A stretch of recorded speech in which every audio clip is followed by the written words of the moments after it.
Bueno, pues muy buenas a todos y todas. Vamos a dar hoy una pequeña charla así de media horita, 40 minutos. Después dejaremos 15 o 20 minutos para alguna pregunta sobre inteligencia artificial, un poco como sobre la democratización, cómo veo yo el papel que desenvuelve en tema de educación y principalmente en educación y en instruccionar a los más pequeños y no tan pequeños también. Entonces, bueno, como toda charla sobre un tema, aquí habrá gente que sepa un poquito de inteligencia artificial, pero también habrá gente que no sepa nada. Entonces vamos a empezar dando unas nociones básicas de qué es la inteligencia artificial. Vais a apreciar que dependiendo de el país donde nos informemos, en el diccionario principalmente, encontramos definiciones muy diversas. Si nos centramos, por ejemplo, en la definición que nos da el diccionario de la Real Academia Española de la Lengua, nos dice aquí que es la disciplina científica que se ocupa de crear programas informáticos que ejecutan operaciones comparables a las que realiza la mente humana, así como el aprendizaje o el razonamiento lógico. Si os fijáis, es una descripción principalmente un poco abstracta. ¿Y por qué? Porque aunque sí que no sea, o sea, aunque el aprendizaje y la lógica sí que no son familiares como términos, sí es verdad que pensarlos como algo concreto se nos hace complicado. Entonces, si queremos definir la inteligencia artificial con palabras abstractas, esa misma definición va a ser muy abstracta. De la misma manera, la Universidad de Cambridge, una de las más prestigiosas y que más iniciativa está teniendo en el tema de inteligencia artificial y sobre todo tecnología y ciencia, nos dice que es el estudio de cómo producir máquinas que tienen alguna de las cualidades que tiene la mente humana, así como la habilidad de entender el lenguaje, reconocer imágenes, solucionar problemas o aprender. De la misma manera, aprender, pues sí que nos puede sonar así un poco más abstracto, pero como ya hemos aprendido toda nuestra vida desde pequeños, sí es verdad que no nos suena tan raro. Sin embargo, aquí entender el lenguaje, reconocer imágenes o solucionar problemas sí que son conceptos más concretos que somos capaces de apreciar. Por ejemplo, entender lenguaje sí que somos capaces de verlo. Por ejemplo, si, bueno, todo el mundo tendrá un teléfono móvil, sea Apple, sea Android. En el caso de Apple tenemos a Siri, que tanto Siri como el asistente de Google son esos asistentes virtuales basados en inteligencia artificial que entienden nuestro lenguaje. Reconocer imágenes, también supongo que os sonará un poco. ah, Ahora en el último siglo, sobre todo, compañías o startups como fue Tesla en su momento, sí es verdad que dieron a conocer esta idea de coches inteligentes con inteligencia artificial que se basaban principalmente en el reconocimiento de múltiples imágenes, una detrás de otra, también conocido como vídeo, ¿no? Vídeo en directo, tenía la cámara en el frontal del coche, iba detectando tanto las personas como los animales, y en función de eso, pues sí que iba decidiendo lo que hacía el coche sin la explícita interacción del usuario. Entonces, como veis, entre la Real Academia de la Lengua y la Universidad de Cambridge, vemos que son un poco distintas, ¿no? Mientras que aquí en el diccionario español nos lo define con términos muy abstractos, que apenas da a entender lo que es la inteligencia artificial, aquí en un diccionario basado en la lengua inglesa sí que da ejemplos más concretos que podemos ver en la vida cotidiana. De la misma manera, en la Universidad de Helsinki ni siquiera aparece definido inteligencia artificial, simplemente aparece como relacionada a dos conceptos, dos adjetivos como son autonomía y adaptabilidad, que sí es verdad que son clave y son muy importantes en la definición en sí de inteligencia artificial. Por una parte, la autonomía está aquí definida como la capacidad para ejecutar tareas en situaciones complejas sin la dirección constante del usuario. Esto quiere decir que una inteligencia artificial, como son por ejemplo los coches inteligentes de Tesla, es imprescindible que pueda tomar decisiones sin la aceptación explícita del usuario. Por ejemplo, Si vamos conduciendo por la autopista y se cruza un animal y el usuario, en este caso el conductor, está distraído o está durmiendo, el coche con la inteligencia artificial tiene que ser autónomo, es decir, tiene que ser capaz de poder parar el coche sin que el usuario le dé la aprobación. De la misma manera, la adaptabilidad, aquí definida como la capacidad para mejorar la ejecución de las tareas aprendiendo de la experiencia, es un término muy importante porque de poco vale una inteligencia artificial que no es capaz de mejorar, porque eso si no, no dejaría de ser un programa ya programado y preestablecido. Entonces, lo bueno de la inteligencia artificial es que partimos de una base programada, hecho sí, pero a partir de ahí ella misma se puede ir mejorando y puede ir haciéndose más precisa en sus cálculos, partiendo simplemente em, de su propia experiencia, de los cálculos hechos anteriormente, y a partir de ahí va ajustando ella misma los parámetros para que eso sea más eficiente o más precisa. Bueno, ahora que hemos así un poco las definiciones, ¿no? de lo que es un poco la inteligencia artificial y que sabemos que no es ningún tipo de robot ni nada, simplemente es ese campo de la ciencia, ¿no? que estudia los algoritmos y máquinas que desenvuelven tareas similares a las que desenvuelven los humanos con nuestro cerebro. Vamos a ver las partes de la IA o los grupos en los que se puede clasificar la inteligencia artificial. Entonces, en este gráfico creo que se aprecia muy bien desde el 1950 y bueno, puede que antes, pero se empezaron a recopilar más datos de inteligencia artificial en el 50 hasta, bueno, hasta 2021, hasta la actualidad, que está completamente en auge. Veis aquí que tenemos este triángulo verde claro que pone inteligencia artificial. Después tenemos otros más oscuros que van poniendo machine learning y deep learning. ¿Qué es esto? Como veis, el triángulo verde llega desde el 1950 hasta el 2021, hasta la actualidad. Esto es porque la inteligencia artificial es el campo general que engloba todas las disciplinas o subdisciplinas, como son el machine learning y el deep learning, que explicaremos ahora lo que son. Entonces, eso, la inteligencia artificial ya la definimos antes, y en este caso, en el caso más general, de entre los 50 y los 80, se inventaron las llamadas máquinas reactivas, que veremos después más en profundidad lo que son. Y eso, más o menos desde los 50, los inicios, hasta los 80, que fue cuando empezó a llegar ya un poco la revolución de lo llamado Machine Learning. El Machine Learning no deja de ser un subgrupo dentro de la inteligencia artificial que lo que hace es agilizar un poco la tarea de que esa misma inteligencia artificial, como os dije antes, se mejore a sí misma.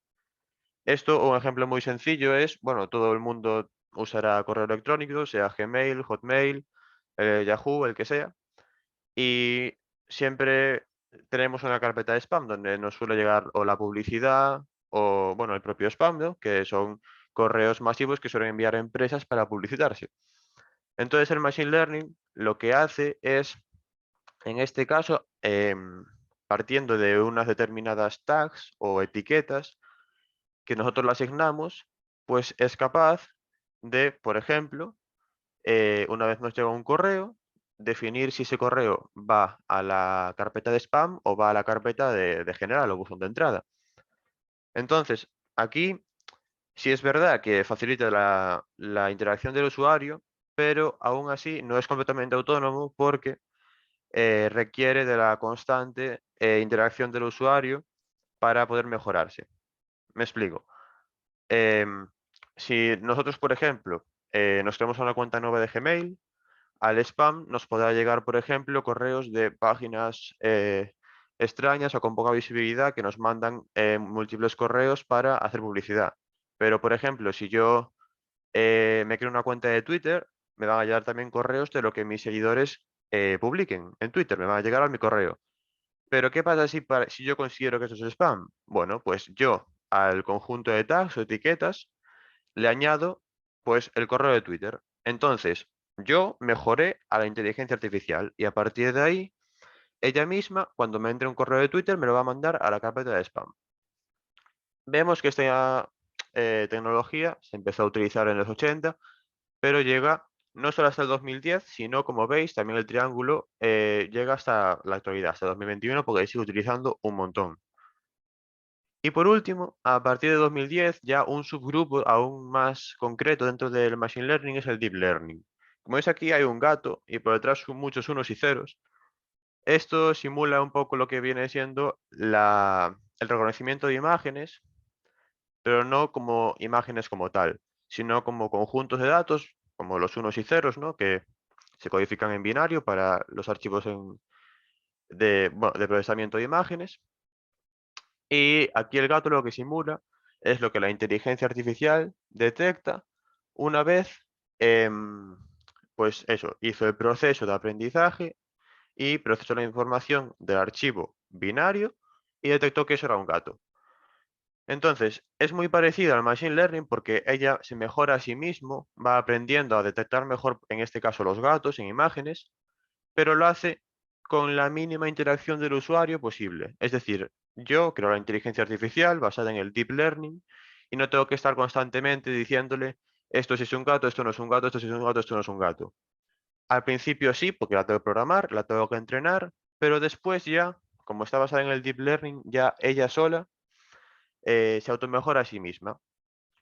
Bueno, veremos después que el Deep Learning lo que usa son enormes y enormes cantidades de datos para mejorarse, porque si no sería insostenible que una inteligencia artificial con a lo mejor 10 o 15 fotos de gatos pudiera ser buena reconociendo imágenes de gatos. Entonces utiliza miles de millones que hay en Internet y de esta manera se mejora a sí misma. Para poner algún ejemplo más concreto, que englobe, por ejemplo, la inteligencia artificial en general, son las llamadas máquinas reactivas, que es lo que os expliqué antes. Por ejemplo, la inteligencia artificial, una de las más antiguas, como es el juego del ajedrez, que es uno de los más antiguos, pues fue también donde se empezó a aplicar. En parte porque el ajedrez se puso, por decirlo así, entre comillas, de moda, principalmente Estados Unidos y la Unión Soviética, que eran y siguen siendo la autoridad, pero cuando se empezó a investigar la inteligencia artificial, eran también las uniones, los países que más desarrollados estaban y más acceso tenían a la tecnología y por ende a la inteligencia artificial.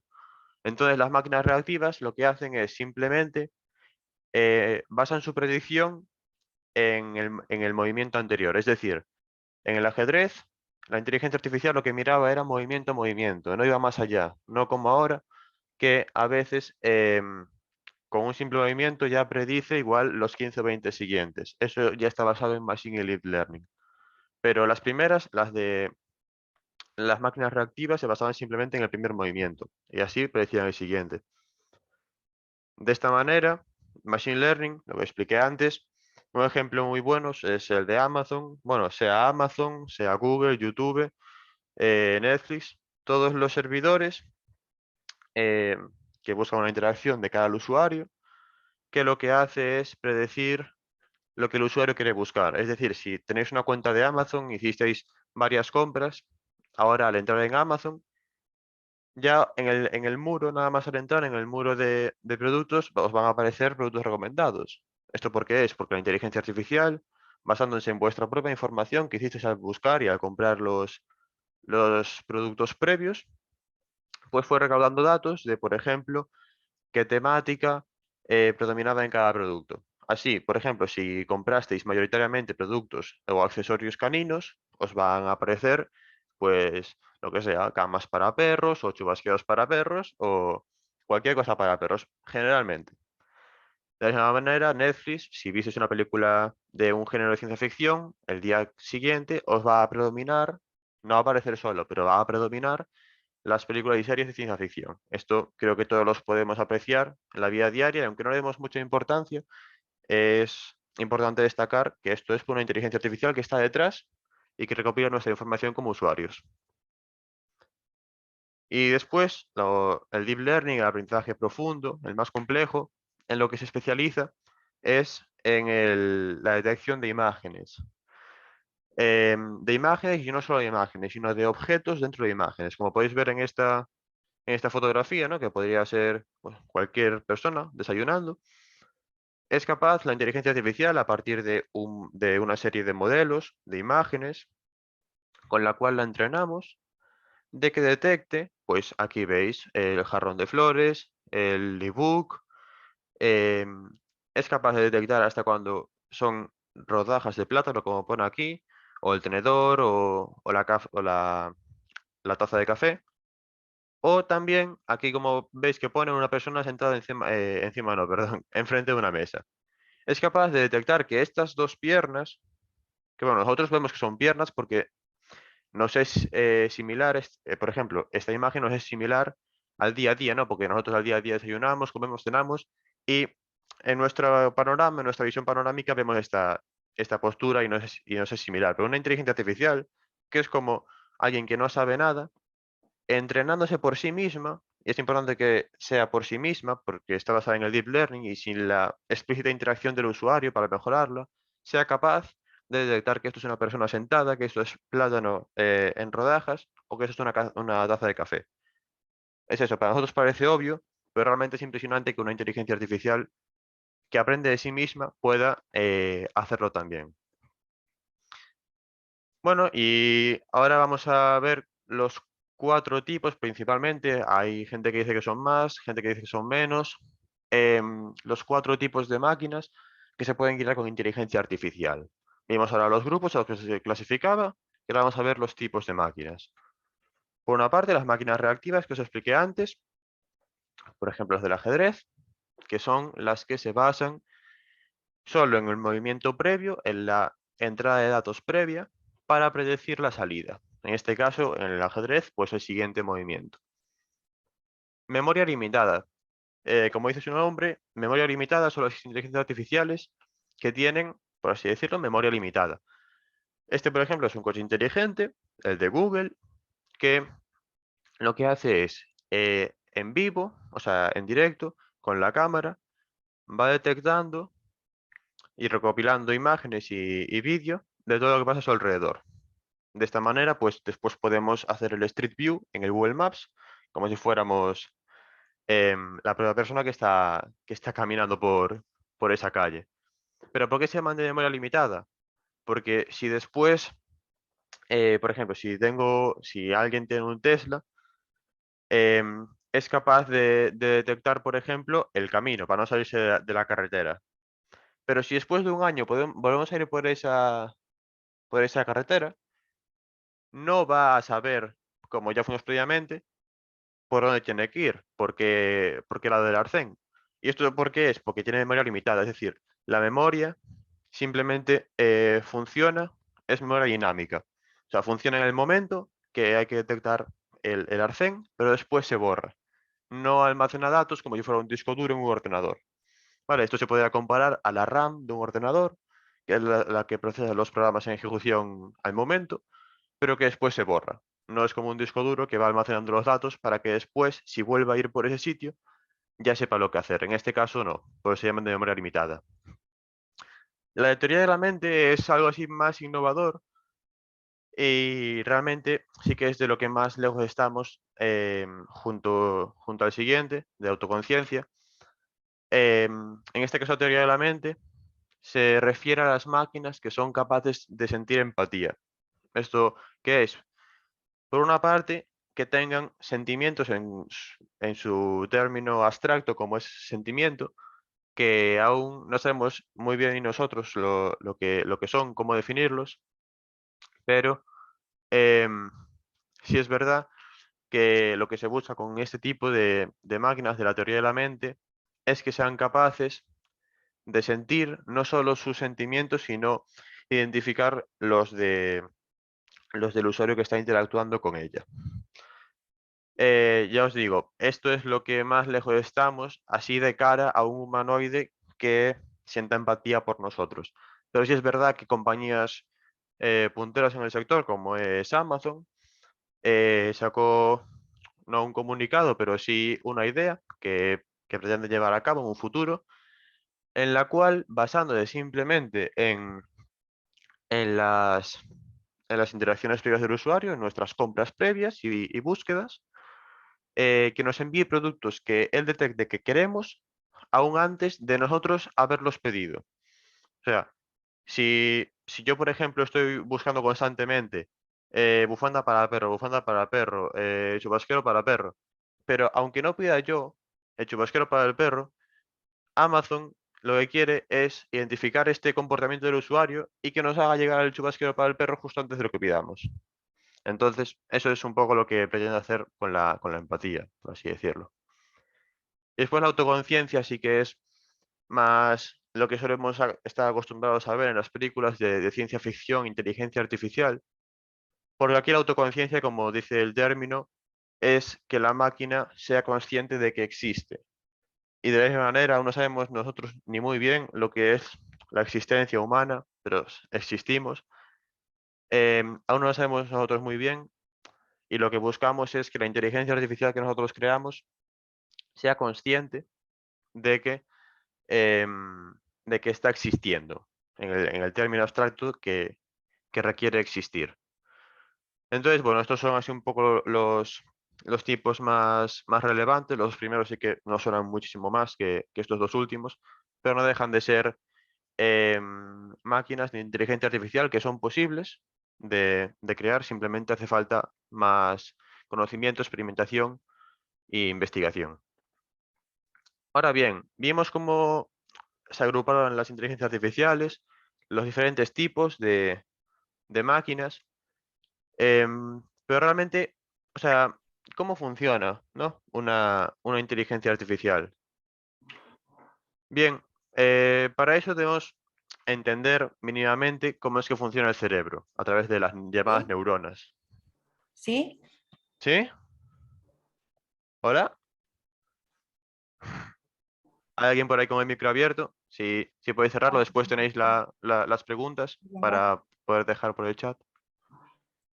Em, Eso, primero tendríamos que entender mínimamente, ¿no?, las partes de una neurona, que en este caso tiene más, pero las así a grosso modo son sencillas. Tenemos las dendritas, que en este caso es por donde le entra la información.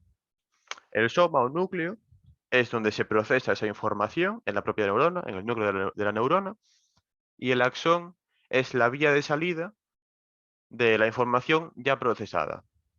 Entonces, de la misma manera, esto es una representación gráfica de una neurona artificial, aunque realmente las redes neuronales artificiales no son nada físico, ¿vale? Son programas que están ejecutándose en un ordenador.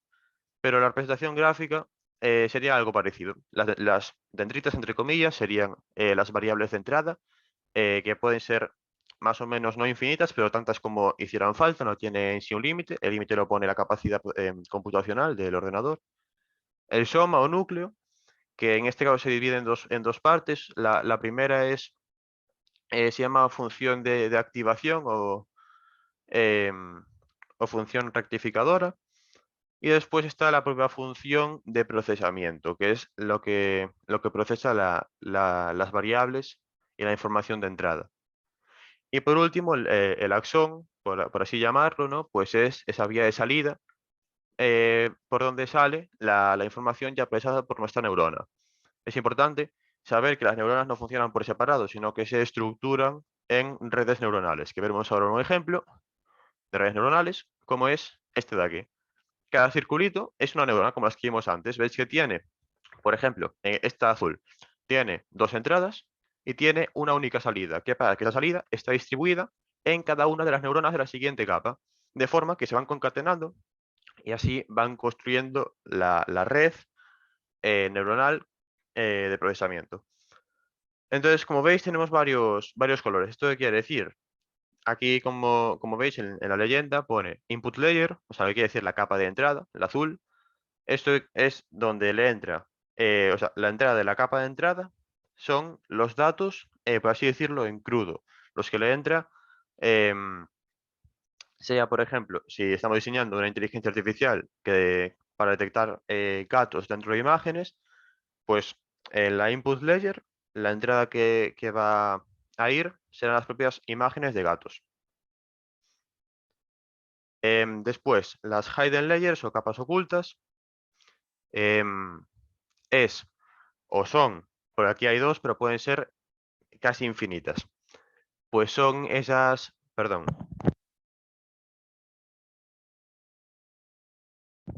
Perdón. Las hidden layers o capas ocultas son las capas que se encargan del procesamiento, de todo, procesar toda la información.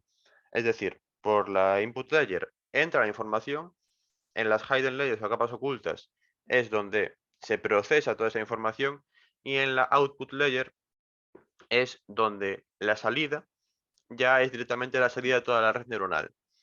De esta manera tenemos un grupo que se dedica a recibir la entrada, otro grupo que son múltiples capas, las capas ocultas que se dedican a procesar esa información, y por último tenemos al último grupo, que es la capa de salida, que se dedica simplemente a sacar esa información ya procesada. Y bueno, ahora vamos a ver unos ejemplos muy simples de la inteligencia artificial aplicada a nuestra vida diaria. Y estoy seguro de que os van a sonar. Algunos ya lo dijimos previamente, pero, por ejemplo, Netflix. Bueno, Netflix es junto a HBO y alguno más, pero Netflix y HBO son las plataformas que ofrecen contenido multimedia, las más usadas en todo el mundo. Y seguramente que muchos de aquí tendréis Netflix o ya digo HBO, cualquiera. Y lo que os comenté antes, si normalmente veis series o películas o simplemente consumís contenido de un carácter especial, sean novelas, sean dramas, sean comedias, sea ciencia ficción, siempre os vais a fijar que la siguiente vez que accedáis a la plataforma, os va a aparecer más en concreto pues contenido multimedia de ese género, ¿no? Porque interpreta que como es el que más visteis previamente, pues esa inteligencia artificial interpreta que es la que, la que más os gusta. Entonces, al fin y al cabo, lo que quiere Netflix, bueno, tanto Netflix como YouTube, las redes sociales, y hablaremos de ellas después, es ofrecerte el contenido que más te guste para que de esta manera tú estés más tiempo dentro de su plataforma, que al fin y al cabo es la manera en la que ganan dinero, ¿no? Después tenemos a Google, que es el motor de búsqueda más utilizado por encima de Mozilla, de Firefox, de Opera. Estoy seguro de que la mayoría aquí utiliza Google, yo incluido, y bien sabemos, y de hecho a veces ni nos damos cuenta porque es tan cotidiano que como lo usamos todos los días, hoy en día como el teléfono móvil lo tenemos todo el día encima, no nos damos casi cuenta, pero sí es verdad que si nos paramos un momento a fijarnos, si queremos buscar cualquier cosa en Google, por ejemplo, si quiero buscar YouTube en Google, porque accedo mucho a YouTube, nada más ponga la Y, lo más probable es que me aparezca ya de primera o segunda recomendación YouTube. Por una parte, porque seguramente será una de las pocas plataformas con más visitas que empiece con Y, pero por la otra parte, la inteligencia artificial lo que detecta es que yo casi todos los días accedí a YouTube. Entonces, realmente cree que lo que yo quiero ver, y efectivamente lo que quiero ver, es YouTube. De esta manera, sea YouTube, sea cualquier cosa que estéis acostumbrados a buscar en Internet. Y Google lo que hace es eso, basarse en vuestra información previa de búsquedas y ofreceros recomendaciones. Y bueno, no sé si sabéis lo que es esto, pero es como Siri o bueno, el equivalente, pero no de Apple, sino de Amazon, que es Alexa. Y viene así en un dispositivo también parecido a Google Home, que es el equivalente bueno, en Google. Y eso, realmente lo que es una inteligencia artificial que se basa en reconocer nuestra voz para después ejecutar los comandos. Importante, que ya vienen preestablecidos en la base de datos. Esto quiere decir, esta inteligencia artificial, que es Alexa, no está basada en el deep learning. Ella no aprende de lo que nosotros le digamos. O sea, veréis que sí, porque por ejemplo, si yo compro una Alexa nueva y le digo cómo me llamo Alexa, no va a saber qué responder. Pero si yo le digo, Alexa, mi nombre es Sergio, y después le digo, Alexa, ¿cómo me llamo? Va a decir, te llamas Sergio. ¿Por qué? Porque yo se lo dije previamente. Pero ojo, eso no quiere decir que aprenda de lo que yo le digo. ¿Por qué? Porque tiene una memoria muy limitada. Es parecido, a ver si está por aquí antes, a lo que veíamos en estos coches de memoria limitada. ¿Qué pasa? El coche sí que obviamente funciona porque detecta en tiempo real, ya sea los peatones, el arcén, un animal que pasa por delante, eso sí que lo detecta. Pero ¿qué pasa? Que si un año después pasamos por la misma carretera, no va a saber detectarlo. De esa manera, yo a Alexa le puedo decir que me llamo Sergio y un año después va a seguir sabiendo que me llamo Sergio. Eso está claro. Pero no funciona de la misma manera que el Deep Learning. ¿Por qué? Porque si yo le contara, por ejemplo, un día a Alexa que me pasó cualquier cosa, que estoy triste, pues, no sé, porque suspendí un examen de matemáticas. Un ejemplo tonto, ¿no? ¿Qué pasa? Que yo después, si otro día, dentro de un año, le digo a Alexa, Alexa, estoy triste, no te va a decir, ¿qué pasó? ¿Suspendiste otro examen de matemáticas? No, no te va a decir eso. ¿Por qué? Pues porque realmente no aprende de lo que tú le dices. Alexa simplemente está programada para que, partiendo de una serie de entradas que yo le digo, que me diga una salida predeterminada. Por eso muchas veces, si le decimos cosas un poco más complejas, dice, no te he entendido bien, ¿puedes repetirlo? Exactamente por eso. Y bueno, ahora para acabar, así que ya os di un poco la parte teórica, así más general, de la inteligencia artificial. Me gustaría hablar de mi caso en especial en el mundo maker, en el mundo tecnológico, en el cual, por suerte, empecé desde muy pequeño. Y también por suerte, tuve la oportunidad de participar múltiples veces en la Maker Faire, pero en concreto, la inteligencia artificial la incluí en mi proyecto este año pasado. Bueno, aquí me veis a mí, hace poco más de 6 meses, con ahí a la izquierda un prototipo de mano robótica, ¿no? Veis aquí que está, bueno, el antebrazo y después la mano arriba. No sé si alguno que fue a la Maker este año seguramente ya lo vio por ahí anunciado. Y bueno, principalmente eso, un prototipo de mano robótica, em, impreso en 3D, con esta tecnología tan revolucionaria que realmente lleva muchos años ya aquí en el sector, pero últimamente está mucho más accesible para la población general y no solo para las grandes empresas. Em, por suerte, yo tenía la oportunidad de acceder a una impresora 3D y cogiendo los modelos de un proyecto abierto de internet para la mano, pudimos imprimirla. Después lo monté en casa con estos 6 servomotores y de hecho lo tengo por aquí, a ver si se ve bien. Aquí está. Vale, no cabe toda en la cama porque realmente es bastante alta, mira unos 50 centímetros, casi medio metro, porque fijaos toda la altura de la caja, ¿no? Lo que es, porque ahí tiene todas las conexiones y sobre todo lo que más ocupa es la fuente de alimentación, porque esto va controlado con un microcontrolador Arduino. Supongo que si alguno está estudiando, pues sea una carrera o un ciclo formativo relacionado con electrónica, sabrá lo que es un Arduino. Y si no, también los que sois más pequeños, si vais a clases de robótica o programación, también lo sabréis seguramente, porque junto con Raspberry Pi es uno de los microcontroladores más utilizados hoy en día con los niños pequeños y no tan pequeños. Entonces, como veis, estos son los 5 servomotores, aquí uno 2 3 4 5 que, bueno, aquí hay sedal transparente, no se ve precisamente porque es transparente, pero si pongo ahí, hago fuerza con el dedo, veis ahí 2 marcas, eso es el sedal, ¿vale? Lo que hace el sedal es, está enrollado en el servomotor, que tiene un eje rotativo, y lo que hace es que, voy a poner los dedos para que veáis mejor, cuando un eje se mueve, voy a moverlo, ¿vale? Veis cómo eso hace que se mueva el dedo. Con cualquiera de los dedos, pues lo que hace es que se muevan cada uno de los dedos. Esto, ¿cómo funciona cada dedo? Pues realmente son piezas por separado impresas y unidas simplemente por bandas elásticas. ¿Esto qué hace? Que cuando se retrae, él solo vuelva a su lugar. Cuando se retraen, vuelven a su lugar porque por detrás, veis que por aquí están, eh, veis aquí, las bandas elásticas que permiten esto. Después, realmente, la mano es muy simple. O sea, al verla funcionar parece más compleja de lo que es, pero la parte compleja realmente es la inteligencia artificial, porque o sea, el lado en sí físico de la mano simplemente es esto, la mano impresa en 3D, los motores y esa unión a los dedos que hace que suban y que bajen. Entonces, ¿cómo funciona la inteligencia artificial?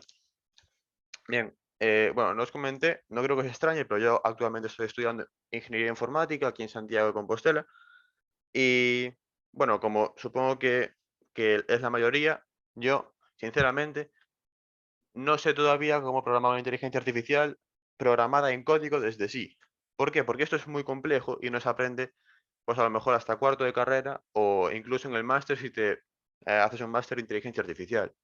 Entonces yo pensé, ¿cómo podemos llevar la inteligencia artificial de una manera fácil y sencilla sin tener que programar en código, incluir librerías súper complicadas y que lleve un montón de tiempo entrenarlo, ¿no? Porque si haces una inteligencia artificial desde cero, va a llevar muchísimo más tiempo entrenarlo que si ya la coges hecha de internet.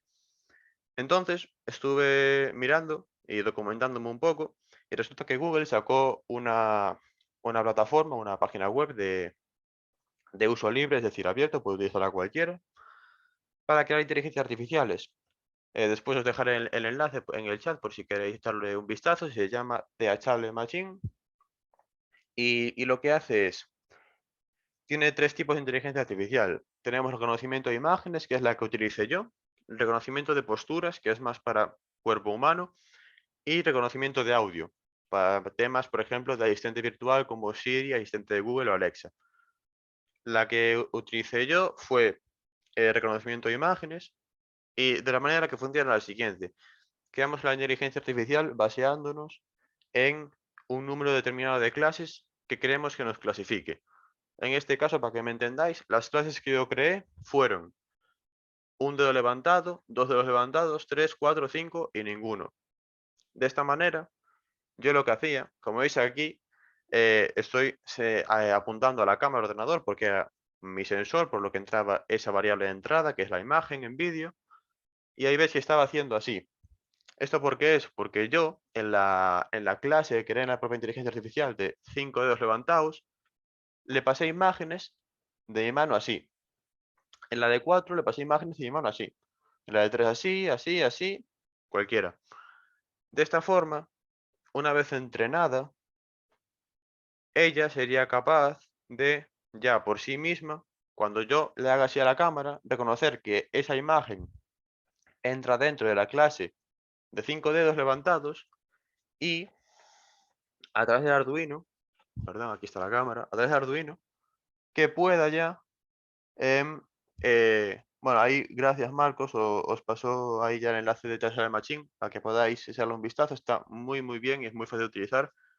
Lo que decía, una vez ya detecta que este gesto, ¿sí?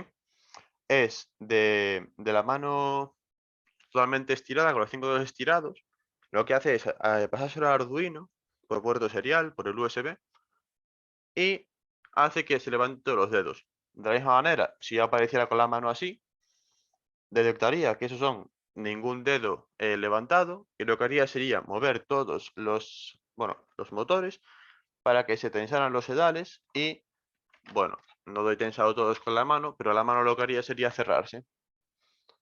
De esta manera, y para lo que hice, realmente este proyecto no era simplemente para que viera la gente cómo yo apuntando al ordenador y la mano se pudieran mover los dedos, ¿vale? Realmente está chulo, ¿vale? Está muy chulo, sinceramente, pero ¿qué pasa? Que lo que queremos realmente con cualquier proyecto es solucionar en la medida de lo posible un problema. Entonces, yo realmente en este problema no es que surgiera el año pasado, por eso me puse a presentarlo. Esto ya viene mucho más atrás, hace más o menos 3 años, cuando conocí a David Aguilar. No sé si lo conocéis algunos, pero también vino a la Maker, echadle un vistazo después en Google. Vais a ver cosas y colaboraciones muy top con empresas mundiales. Echadle un vistazo después, no os voy a contar yo todo, si no después no vais a verlo. Eh, en serio, después buscarlo en internet, os va a sorprender. Pues eso, David era un chico que, bueno, por desgracia, desde pequeño le faltó la parte del antebrazo hasta la mano de uno de los brazos, y él solo ya con piezas de Lego se empezaba a construir sus propias manos robóticas como esta, pero bueno, más sencillas. Entonces, basándome en ese problema, que no es un problema realmente, simplemente es una condición física que tiene mucha gente, más de la que pensamos en la sociedad, pues realmente con mis conocimientos pensé si podría ayudar a esa gente, ¿no? Y creé ese primer prototipo que, aunque no es viable, ¿vale? No es viable ahora mismo para ponérselo a cualquier persona, uno, porque pesa un montón y dos, porque tiene esa tremenda caja debajo, que no dejaría em, que fuera cómodo, ni mucho menos. Pero la idea, realmente, el concepto es, personalmente, creo lo que cuenta.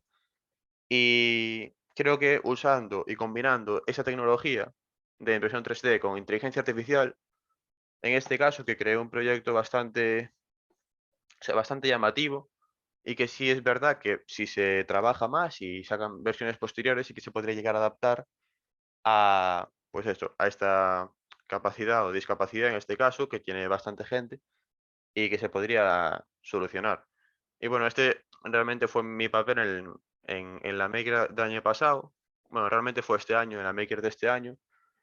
Y lo bueno es que a la gente le gustó mucho este proyecto y realmente sí que se concienció, ¿no? De este problema que no veía yo solo. Y nada, me animaron a seguir investigando. Y por eso ahora mismo estoy estudiando esto, que es lo que a mí me gusta. Y nada, ahora estos 10 minutitos que quedan, me gustaría que me hicieras algunas preguntas. Creo que ya están haciendo algunas por el chat. Vamos a ver. Em, vale, bueno, aquí me dicen cuál es el algoritmo más sencillo con el cual recomendarías empezar a explorar inteligencia artificial. Bien, realmente no es que haya un algoritmo, ¿vale? Realmente el algoritmo depende mucho de la inteligencia artificial que tú quieras hacer. Em, con algoritmo supongo que te referirás al programa o la manera más sencilla para iniciarse. Bien, la inteligencia artificial actual, la que si cualquier persona, como yo por ejemplo, estudia una carrera de informática relacionada y se especializa en inteligencia artificial, lo que van a enseñar va a ser a programar desde cero, pero en código, es decir, Python, C, JavaScript, lo que sea, lenguajes de programación. Em, de esta manera permite mucha más personalización por parte del programador, del usuario, y pueden ser mucho más complejas. ¿Qué pasa? Que ni yo actualmente, ni yo cuando empecé en la tecnología, en la robótica, tengo estos conocimientos. Igualmente, que sí que me gustaría poder empezar, como empecé en este. Entonces, lo que os comenté antes, Tachable Machine es una plataforma muy sencilla de utilizar, muy, muy sencilla, que es abierta y disponible para todos. Entonces, os recomiendo que empecéis por ahí y aprended también Arduino, que es lenguaje C, un poco más adaptado, mucho más sencillo y con una interfaz más amigable, y orientado eso a pequeños prototipos de pequeños sensores, LEDs, motores, que podéis hacer utilizando o impresión 3D o simplemente con una placa de pruebas, con una protoboard. Podéis ir por ahí trasteando, que es con lo que más se aprende. Y lo bueno de hoy en día es que YouTube, en Internet hay un montón de cursos gratuitos de inteligencia artificial aplicada a eso, a Arduino y del Arduino propio. Entonces, lo que os recomiendo sería empezar por ahí. Desde México, un abrazo fraterno, tenemos con alumnos de primaria. Muchas gracias. La verdad es que tuve poca, pero alguna experiencia con niños pequeños y la verdad es que sí que me gusta mucho enseñarles y creo que desde pequeños es cuando mejor se aprende y si se interesan por estos temas, que es el futuro, está genial. ¿Crees que estamos preparados para lo que nos viene? Bueno, supongo que esta pregunta viene un poco condicionada por las películas y la percepción errónea que tenemos actualmente de la inteligencia artificial, porque realmente lo que nos vende las películas, ¿no? Es que la inteligencia artificial son robots con forma de humanos y que tienen conocimientos superdotados por encima de la capacidad humana y que son conscientes de lo que hacen, de lo que sienten. A ver, y que finalmente pues se rebelan contra los humanos y nos matan a todos, pero esto actualmente por lo menos, no sé en un futuro, espero que no llegue a pasar, pero actualmente no es nada realista, ¿vale? Realmente la inteligencia artificial lo que se está utilizando es para eso, para mejorar la calidad de vida de las personas, sea con coches inteligentes o aplicado también a la industria alimenticia. Todo esto es positivo. Si crees que estamos preparados para lo que nos viene. Yo creo que sí, porque de la misma manera la inteligencia artificial, por ahora, nunca nos va a sobrepasar a nosotros en, digamos, crear algo que no sepamos controlar o, o que no nos esperemos, ¿no? Porque al final siempre tenemos los conocimientos justos para hacer la inteligencia artificial justa. Pero sí que creo que se viene un cambio muy, muy significativo y realmente creo que sí que estamos preparados y creo que es bastante necesario, ¿no? Para llegar a ese nivel, no nivel de vida, pero sí em, también nivel de investigación, ¿no? Porque no se utiliza solo para mejorar el nivel de vida, sino también para mejorar la propia investigación científica y tecnológica. Con inteligencia artificial se pueden hacer cálculos mucho más complejos en experimentos, en investigaciones físicas, químicas, biológicas, de todos los campos de la ciencia, y no solo de la ciencia, importante, también en filosofía se utiliza mucho, y creo que sí que es muy positivo el cambio que va a venir. ¿Qué más? Ya utilizamos conversación machine, como bien dices, las herramientas son muy sencillas, pero lo más importante es enseñarlos en la antesala de ética. Sí, no solo es em, aprender inteligencia artificial, sino es muy importante también aprender la ética y entender que la inteligencia artificial no es en sí el futuro. La inteligencia artificial es una herramienta más que nos va a servir para construir el futuro. Es decir, la inteligencia artificial es una herramienta que tenemos que saber utilizarla. No solo saber utilizarla en su concepto de saber cómo programarla, sino saber utilizarla con responsabilidad y ética. Eso es muy importante porque de la misma manera que no se permiten actualmente en el campo de la biología, me refiero, pues experimentos en el campo de la genética y genómica con embriones, no se permite también, que se dio el caso, eso es muy importante, no os lo conté, pero se dio el caso en el que OpenAI, que es una empresa de inteligencia artificial, sacó un modelo de inteligencia artificial que se llama GPT-3, podéis buscarlo en internet, que bueno, lo que es básicamente es un chat de texto, ¿no? Como con una inteligencia artificial que habla un humano. Y se dio el caso de que una persona, como esta inteligencia artificial estaba basada en el deep learning y mejoraba al antojo de la persona, entre comillas, al antojo, se dio el caso de que un hombre consiguió replicar a su mujer difunta dentro de esta inteligencia artificial. Y realmente se vio, bueno, podéis buscarlo en internet el caso, os va a aparecer. Se vio el caso de que él cuando hablaba con la inteligencia artificial, realmente la inteligencia artificial le decía que era su mujer difunta con la que estaba hablando y basándose en todas las interacciones que él hizo, en todos los chats de texto que él hizo con la inteligencia artificial, realmente se llegó a creer este caso. Y bueno, realmente sí que hay que tener una ética detrás de esta herramienta, que es muy potente, pero también es peligrosa si no la sabe utilizar con cuidado. También preguntan por aquí cuándo descubrí que lo mío era el mundo maker. Bueno, a mí desde pequeño, ya creo que fue desde los 12 años, siempre me empecé a interesar por los ordenadores y no solo por los ordenadores, sino lo típico, ¿vale? Que de pequeño siempre se interesa uno por los ordenadores, para jugar y tal, pero no solo para jugar, sino yo siempre andaba desmontando cosas por casa, pero cualquier cosa, un juguete que tenía, cogía un destornillador, lo desmontaba, le sacaba las pilas, aunque solo fueran las pilas, yo se las sacaba y se los ponía, volvía a poner. Y realmente eso me llamaba mucho. Había niños que tampoco, o sea, que no entendían por qué me gustaba sacar y poner pilas, pero bueno, después ya cuando conseguí encontrar el tornillo que no solo sacaba las pilas y ya sacaba todo el chasis y veía toda la electrónica dentro,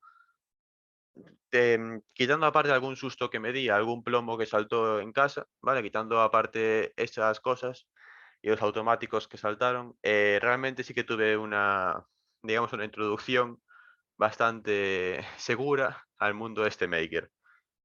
Y eso, bueno, quitando temas aparte, eso a veces que se me incendiaba alguna que otra sudadera por tener pilas en los bolsillos, pero bueno, en general fue buena la aceptación que tuvo el mundo maker conmigo, ¿no? Una pregunta muy interesante, ¿cómo llevar el tema de la IA a los niños? Bueno, yo ahora hace medio año así que estuve desarrollando unos campamentos de inteligencia artificial. Desarrollé 3, uno para niñas más 14, 15 años, otros para más pequeños, de 12 a 13, y otros aún para más pequeños. Y cómo lo orientábamos era principalmente para los más pequeños, ¿vale? Para los más mayores sí que se podría ya empezar eso con Arduino, Tachale Machine y tal, pero para los más pequeños, lo que lo que vimos que funcionaba bastante bien, principalmente eran con pequeños proyectos que, por ejemplo, hice yo, ¿no? Pues fuera, por ejemplo, aunque no fuera nada físico, simplemente una página web, ¿vale? Un ejemplo, que te detectara por la cámara del móvil o del ordenador, que te detectara tu expresión facial, porque eso sí que se puede hacer, de hecho lo hice con Touch Machine, tu expresión facial y que detectara si tienes una sonrisa, si estás serio, si estás triste. Entonces, realmente es muy llamativo que los niños pequeños, delante de una cámara, esa misma cámara detecte, no sé si están felices o tristes, pero sí detecte si tienen una sonrisa en la cara o no tienen una sonrisa en la cara. Y aunque realmente no empiecen ellos a hacer la inteligencia artificial y programarla, sí que lo que vemos que les sorprende mucho y que le llama mucho la atención es eso. Por poner el ejemplo este, ¿no? De que una cámara sepa cómo te sientes, entre comillas. Y, y poco a poco, con ejemplos tontos y no tan tontos realmente como eses, sí que creo que se van a ir interesando más para después ya poder hacer que creen sus propias inteligencias artificiales, ya sea eso, Arduino, Machine o cualquier otra plataforma como Scratch, que Scratch también empiezan desde muy pequeños para hacer minijuegos y eso, y para que mejoren. Hay un capítulo en Black Mirror que manifestaba el caso de Contas de la difunta. Black Mirror es una serie que os recomiendo mucho, está en Netflix para temas de inteligencia artificial y es muy futurista, pero no le falta nada de razón en algunos casos.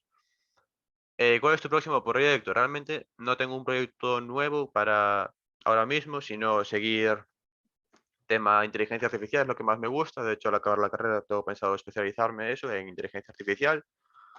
Em, Y realmente es en el campo de la tecnología lo que más me gusta, realmente me gusta todo, pero la inteligencia artificial es lo que más me llama, junto con el Big Data, que está también incluido en este tema de inteligencia artificial. Eh, pero eso, mi proyecto es seguir mejorando y seguir formándome, em, tanto en inteligencia artificial como en general en todo el mundo de la tecnología, y a poder ser también tocando algo de rama biotecnóloga, como fue el caso, así esta acercación, ¿no? Al mundo de la biotecnología, con este brazo prostético, pero eso es lo que tengo pensado hacer en un futuro. Abrazos fuertes desde México, igualmente. Un saludo a todos de México. Me debo retirar, disfruté, muchas gracias por disfrutar de esta charla, un saludo desde Colombia igualmente. ¿Y qué le recomendarías a una niña que quiere introducirse en el mundo maker? Eh, bueno, realmente si ya tiene una pequeña, un pequeño, no, ese pequeño gusanillo que decimos desde pequeño, si ya tiene ese gusanillo de que le gusta, no tiene por qué gustar, obviamente, desmontar cacharros y tal, pero siempre, si desde pequeño tenemos ese, sí, bueno, yo le llamo gusanillo, ese gusanillo o ese querer saber un poco más allá, querer saber cómo funcionan las cosas, por qué es que pasa esto, no solo saber qué pasa, por qué es que pasa esto. Pues realmente si ya tenemos esa iniciativa, eh, cualquier introducción es buena, pero yo recomiendo sobre todo en el mundo maker que empiecen por una base de programación, que hay, en este caso Scratch, es la más básica de todas, que es programación modular por bloques y no toca nada de código absolutamente. O sea, puede tocar código, pero principalmente no toca nada de código. Y lo bueno de Scratch es que no es solo un programa para hacer animaciones y juegos, sino que después hay un programa basado en Scratch que se llama Scratch for Arduino S4P.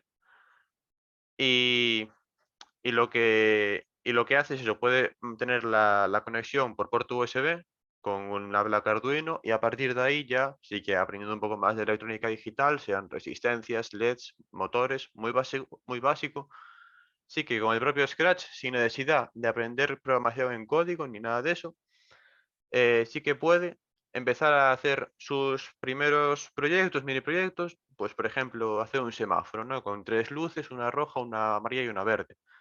Y con esos pequeños proyectos después sí que va cogiendo mucha fuerza el tema este de querer más, querer más, querer más, porque eso al final no deja de ser un vicio, que tú empiezas por un semáforo y dentro de todo estás haciendo una mano robótica.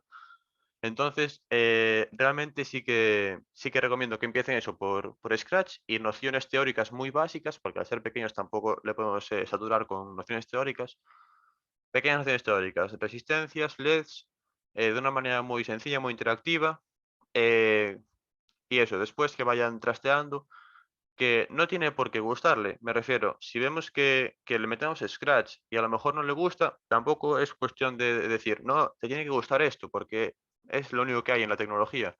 El mundo maker no es solo tecnología, esto es importante. El mundo maker incluye tecnología, incluye electrónica, programación, biología, incluye un montón de cosas. Química, física, no es solo tecnología, ¿vale? Esto es importante de saber porque a veces decimos, no, ponte a programar, no me gusta programar, entonces no eres maker. No, no, no tiene nada que ver. Realmente hay un montón de makers alrededor del mundo que son biólogos y no solo tecnólogos, ¿vale?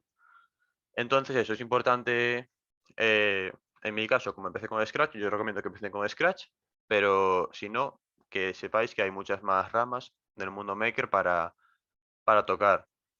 Nada mucho más que decir, la verdad, muchas gracias por estar en esta charla. Espero que fuera amena, que no se hiciera muy larga. Y nada, espero que también os sirviera mi propia experiencia personal en el mundo maker. Y os animo, desde luego, a que los que podáis y sintáis interés, que si no, no pasa nada, pero los que sintáis interés, que os intentéis, pues eso, introducir poco a poco en el mundo maker. Y nada, que aún queda mucho por investigar, por desarrollar, y que aquí en la comunidad maker, cuantos más mejor, que nos ayudamos unos a otros y así hacemos proyectos más chulos y más grandes. Entonces eso, nada más que decir. Muchas gracias por estar aquí y, y nada, si hago otra charla os avisaremos y encantado de que asistáis.